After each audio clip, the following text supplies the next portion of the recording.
Welcome in a man that coached at Boise State, also Washington. I now enjoy him a lot, usually on college football Saturdays on Fox, and that is Chris Petersen, kind enough to join us right now. Coach, appreciate the time as always. How you been? Real good, Zach. How are you? Well, I'm fantastic. So I know we got the college football playoff that's going to start on Friday evening, as you will have Indiana, Notre Dame. You do have Boise State, who's in a bye, waiting for to see who their opponent's going to be between SMU and Penn State in the Fiesta Bowl. Every time I bring you on, I feel just that I have to bring up your Fiesta Bowl appearance because I think it's one of the greatest college football games of all time with the Ian Johnson story and everything that was able to transpire. Looking back all these years later, did you kind of realize that the magnitude of that game and what it would turn out to be? Will we still be talking about it, decades later, in the moment? No, I didn't think so. I really didn't. In fact, even kind of shortly after the game, I kept thinking, why is everybody making such a huge deal of this? With the trick play, we had used a version of all those plays one time or another. We just had never been on that stage against a really good opponent like Oklahoma. And I've said this before. I mean, that game was special, and the comebacks on both sides just made it so compelling. But we played in the Fiesta Bowl a couple years after that I might have been even more proud of. We had Boise State undefeated playing an undefeated TCU team that was really, really good. Those were two very good teams. And it was like kind of a shame that they pitted us together. They should have pitted us with some of these other big name brands because it just would have been, and they kind of put us together and we won a hard fought game there, really a defensive struggle, the opposite of the first Fiesta Bowl. And so, yeah, we've had some good times in the desert there, but yeah, it's amazing that people still talk about that game. Yeah, it's kind of crazy when you look at it all these years later, and now you have Boise State back in the Fiesta Bowl. It just feels right. They have a bye in the college football playoff. Ashton Genty finished as the runner-up for the Heisman. Spencer Danielson, he could do no wrong in the last year and a half. Just your thoughts on this Boise State team, on the special journey that it's been so far. It's awesome. And, it just seems like this is typical Boise State football. I don't know what it is. I think there's certain places that are just meant to be good at football. And Boise has always been good at football. Boise State, not that long ago, was a junior college and won a junior college national championship. And then they go to Division II, and then they go to 1AA and do the same thing, and then made a short transition to Division I football, or what we know now as FBS, and really in a short time got pretty good at that as well. And so now here we are again. But I will tell you this, and this is, I'm sure you're discussing this, and it's just such a crazy time in college football. Yeah. And it makes no sense what is going on here. There's no rules. There's no regulation. There's no real leadership. Nobody can do anything because the thing is so big and has taken a life of its own. Everybody's worried about being sued in court, and that's not going to fly, so they can't get structure around the game. But what I really worry about is truly separating the haves from the have-nots. That's been the cool thing is, you've had these teams like the Boise States and Fresno States and TCU and Utah, even back in the day before they made the jump to the Pac, sure, that you could build a program and you could really develop kids. And every few years, something special could really happen there. And now that's just making it tougher and tougher to do when all the players are just going to leave and be picked off from season to season. You can't build anything. And so it's awesome that Boise's in right now. Why they still can be and have a chance to do something kind of special. So this is really special time for the Broncos, and I love it. And I can't wait to see them compete on this stage. It's interesting that you bring that up because when I look at the transfer portal, it's just a shame that there's teams that are in the playoff and now kids, even if they're not playing, they could still be a part of that run, but they got to leave just because of the calendar. But the way that you talked about the haves and the have-nots, That's why I think it's so cool this year because, right, 3 years ago, Boise State, the season that they just had, they're not making the playoff. The highlight would be a New Year's Six Bowl. So I wonder, like, hey, for Spencer Danielson, if an Alabama ever came calling, an Oregon came calling, like, there's just certain jobs you can't turn down. But with Boise State being one of the top non-Power 4 conference schools, I wonder if it gets a coach like a Danielson to stay around a little bit longer, if they could continue to make one of these 12-team playoffs. That's the $1 million question. But what the $1 million question is, like, what is this going to look like next year and the year after? When certain people are going to have, 15 to 17 million dollars in their bank account to pay players, and teams in the Mountain West or Pac-12 now are going to have maybe 2 million, $1 million. What is that going to look like? And that's what I'm kind of getting, because it's all going to come down to that. Like, do you have the resources to really compete at that level? Before it just used to be, do we have the resources to build facilities and, kind of keep up and have a great, have a chance to compete on a national stage? That is not even talked about anymore. Yeah. Right now, it's just about how much money can I make? And it's also how much money can a new coach bring in, too? Like, you'll see some, like Mike Vick, right, got a job the other day. It's because he's going to have a lot of people out there to come on and give money. Yeah, there's no question. And so, it's just and it always has been about money, but it hasn't been so much only about money. All the coaches that I talk to, that's all it's about. It's just about how much money. And I'm not bashing the kids on this at all. It is the system that is so wrong. And I think everybody knows it. It's just, at this point, we can't make enough headway to tweak it. I talk to ADs.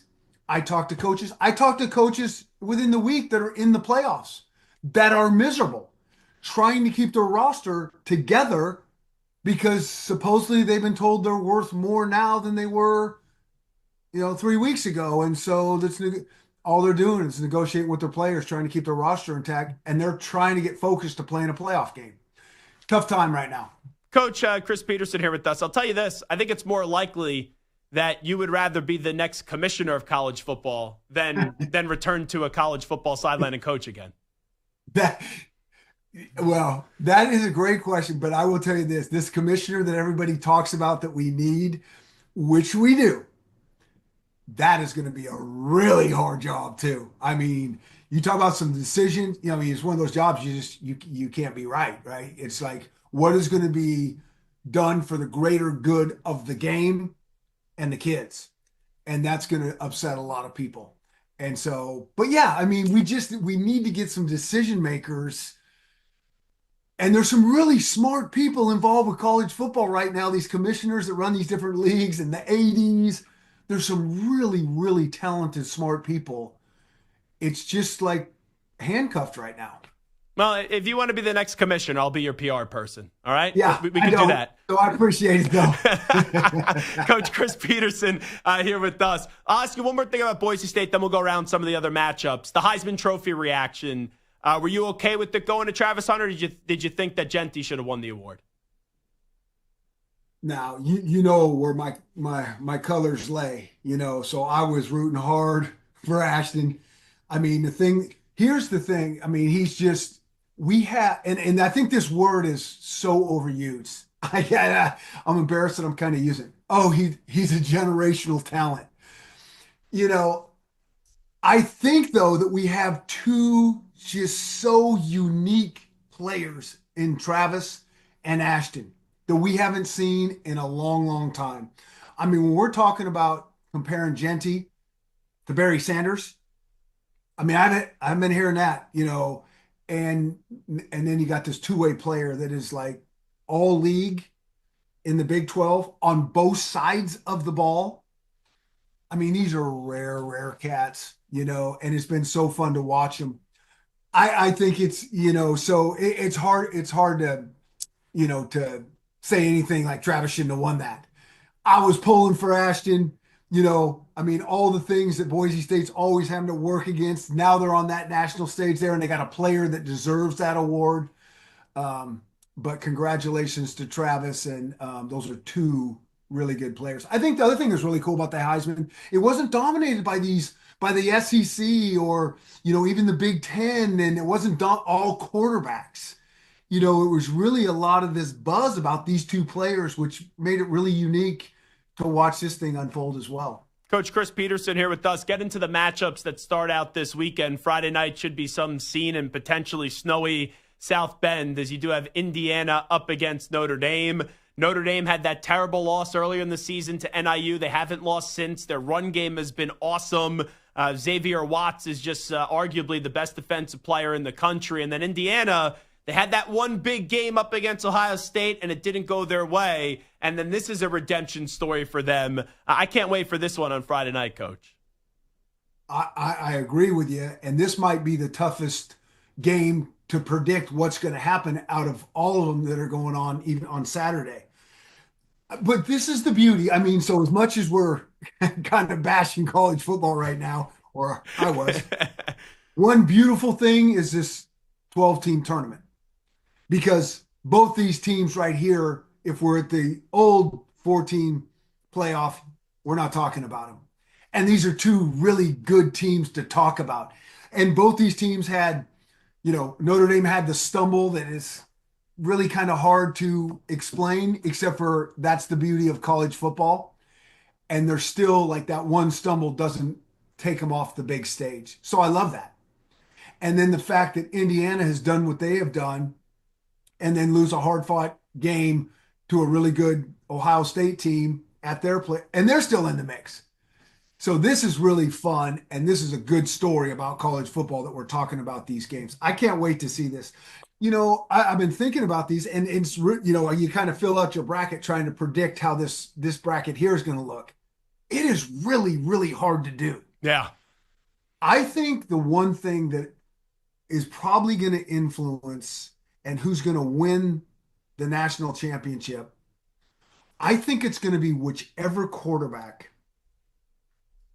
plays the best, takes that next step and plays these games at the next step. Like, I think about Quinn Ewers. Like, if he takes that next, you see these flashes, can he play at that consistently? And so I kind of go back to this Indiana Notre Dame matchup that you asked about. And so Notre Dame's got this defense that's just nasty. Indiana is still like, they're good on kind of both sides of the ball, but the quarterback's been really, really good. And so what quarterback is going to elevate their team? I think that's what this is going to come down to in a lot of this. And it's one of those years where you got a lot of questions about the quarterbacks because, you mentioned Quinn Ewers. There's some weeks I'm like, oh, maybe they should put Arch Manning in, but they keep on winning all these games. And you look at Clemson, there's been some moments where their season's been on the line, and then Cade Klubnik has started to look the way that we thought Cade Klubnik was going to be. That quarterback matchup between Ewers and Klubnik in a 5-12 game, that's the one I'm most curious about this weekend when we're just talking quarterbacks. I'm with you. Cade Klubnik has been, and we kept talking about this at Fox all along. Like, I felt like Clemson kind of been laying in the weeds all along. It kind of, they lost early and it kind of took the shine off the team, but it took a lot of like pressure and spotlight off them so they could just do their deal. And then they kind of backed into the playoffs with that Miami loss. And so I think they're in a great, but Cade Klubnik has been playing really well all along. And so this is going to be a really interesting quarterback matchup, and I would go to that game. I love Texas's defense. I mean, I think defensive coordinator Pete Kwiatkowski's got one of the best defenses in the country in Texas. They've been as much as Sark and the offensive flair and they score points, the quarterbacks, we love to talk about that. Have defense will travel. So that's always going to give Texas a great shot. But if Klubnik comes out and has one of those like, oh, that is outstanding performance, that may be the team that wins. Because your teams are always ready on the big stage. I talked to Kobe Wilson yesterday, linebacker of SMU, and I just sense a confidence about them. We know the pressure on this one. It's all on James Franklin and Penn State. When you see SMU from afar, do you think the stage will be too big for them? I do not think it'll be too big. I think these guys are going to come out and surprise some people how well they compete against Penn State. They're saying, the ACC, and now they got to go into freezing temperatures, and they're not used to that from being from Dallas and all. And I think they're using that all for their motivation. And when you get a really salty, motivated team, look out. Plus, they're highly skilled.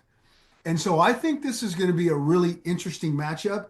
Even though I actually like this Penn State team a lot too, this is a team that could really, when you look at their bracket, that could go into a run for a while.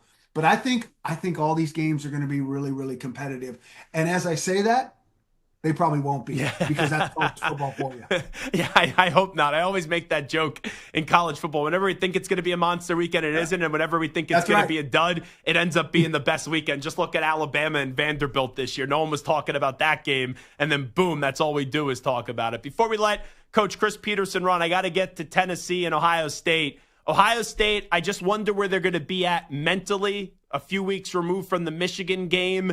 And then for Tennessee, I would just do the Michigan playbook of run, run, run with Sampson. But ultimately, Iamaleava is going to have to make a big throw. And to go back to your quarterback point, what version of Nico Iamaleava are we going to get in a huge game here in the playoffs?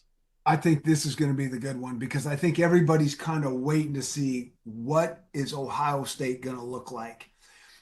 Tennessee already runs the ball. They already have that playbook.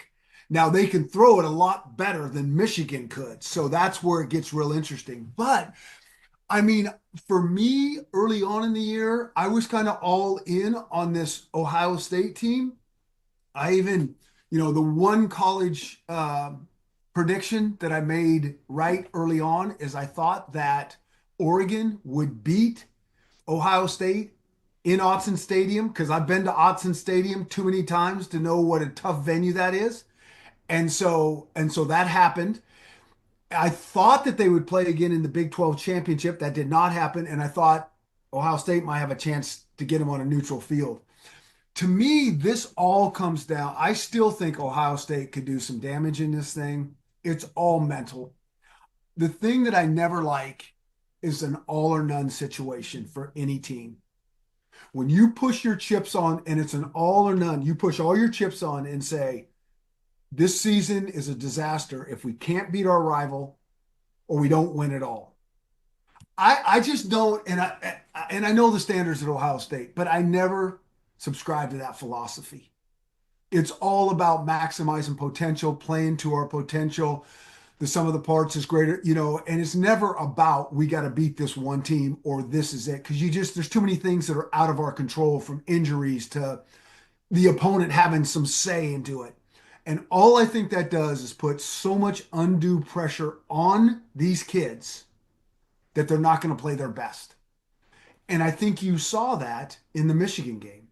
I think we all felt that the other side probably had more to them than they put their best. So if they can learn from that and kind of put that behind them and play one game and just lock arms and play together and worry about playing our best and not worry about the scoreboard, which I know sounds crazy in this day and age, I think that Ohio State could make a run in this as well. And even if they win, they got to go up against Oregon. I know we could see that rematch, right? It came right down to the wire earlier on in the season, and there was just bad clock management and awareness by Ohio State. So I'll end you on the Ducks, Coach Chris Petersen.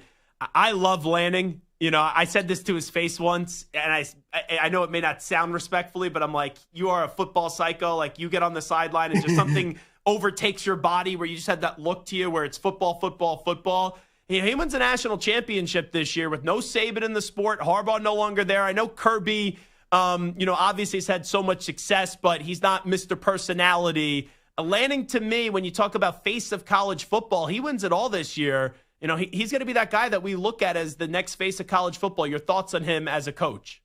Again, I'll go back to, I don't think it's an all or none situation. Like, I don't think it's about that. I think it's about body of work. And I think he's already going to be there no matter how this thing turns out. Like, Oregon's always been a really good program, but he's elevated them and taken them to the next level. So I think he's got tremendous credibility right now, no matter how this thing plays out.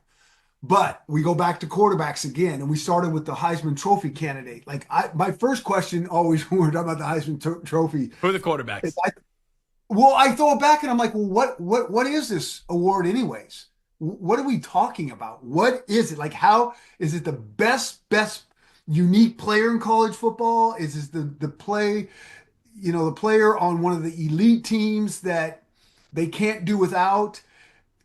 If I'm choosing sides, if I'm like we're drafting college players right now, and I got first pick, the guy that I'm probably picking is Dylan Gabriel. Hmm. This is my favorite college quarterback. College, I don't do that translation to the NFL. Like that's not my I don't know how they're going to translate. But I know this guy is a really good, experienced college quarterback in a great system. And he has plays extremely well. And so this is the guy that I like. And we're talking about this quarterback's making a run. That's why I think Oregon's, right now, the leader in the clubhouse because of Dylan Gabriel and the parts that surround him, but really because of him. Coach, we always appreciate it. Thanks so much for doing this. Happy holiday season, and also enjoy all the games coming up this weekend. I know you will. Will do. All right, Zach.